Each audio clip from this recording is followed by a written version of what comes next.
straight out to CNN correspondent Sandra Endo live on the scene. Sandra, what's the latest in the search for baby Lisa and the investigation?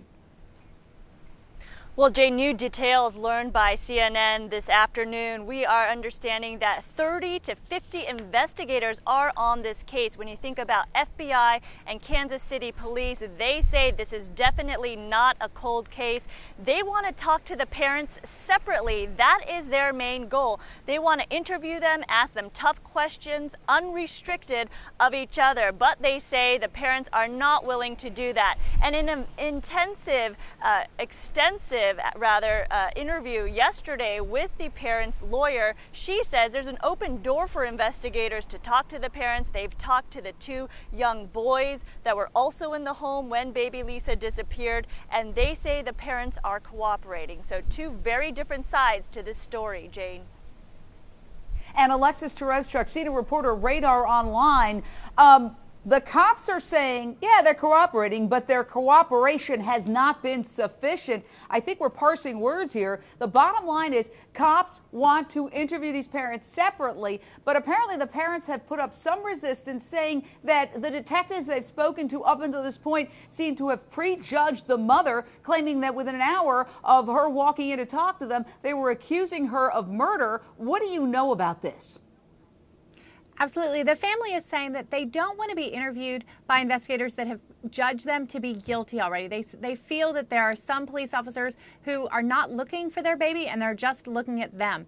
In fact, one of the things that may have triggered that was in the affidavit that was released, the mom apparently told police initially she didn't want to look behind the house because she was afraid what she would find. So she wasn't looking for her daughter back there. That triggered something with the police, and they've been focused on this family.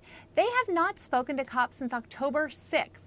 Unrestricted. They have spoken to them about tips and told them things like that, but they have not had a sit-down interview since then. The police want to talk to them, and they do want to split Deborah and her husband up. Actually, I'm sorry, they're not husband and wife. They're just engaged. So they are not actually married, but they want to split them up. And the husband has said absolutely no. He wants to be in the room every time that Deborah is questioned. Yeah, speaking of which, Bill Grady, reporter, News Radio 980 KMBZ, apparently the real husband, the estranged husband, who is in the military, has now been contacted and has spoken out on this case. What do you know?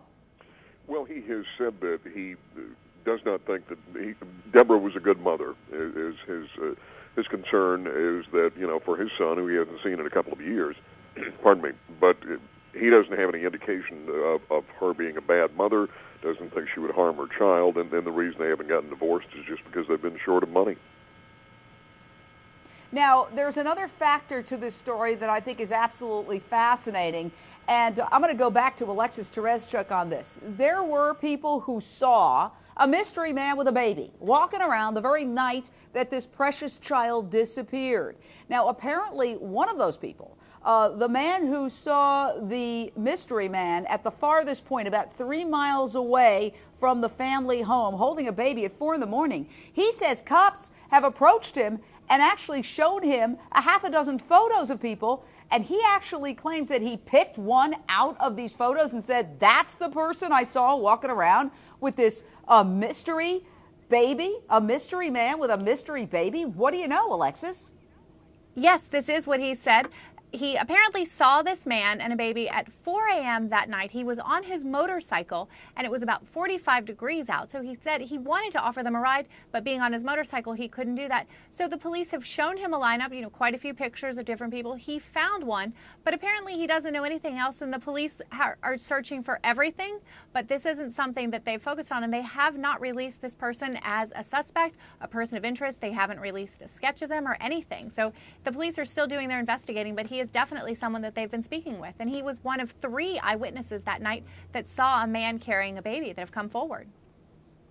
Now, complicating this picture, we understand that another one of these witnesses, a woman who's simply going by the name Lisa, she was shown a photograph, purportedly, allegedly, and Andrew Scott, former police chief, Boca Raton, she says, that's not the person I saw. So now it's a big mishmash and a big confusion with different people identifying different individuals or disagreeing about who exactly they saw with a baby.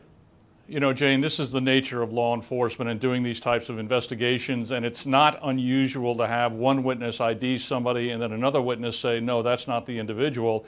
And it does create a complex type of investigation. It makes it a bit more confusing. And then you add in the fact that you've got the parents that are kind of resistant to speaking with the police officers separately. And so, you know, what you've got is a real mess, and I'm certain that the police are doing what they're supposed to be doing to get this thing ironed out, but a bit more cooperation from the parents would probably benefit the case.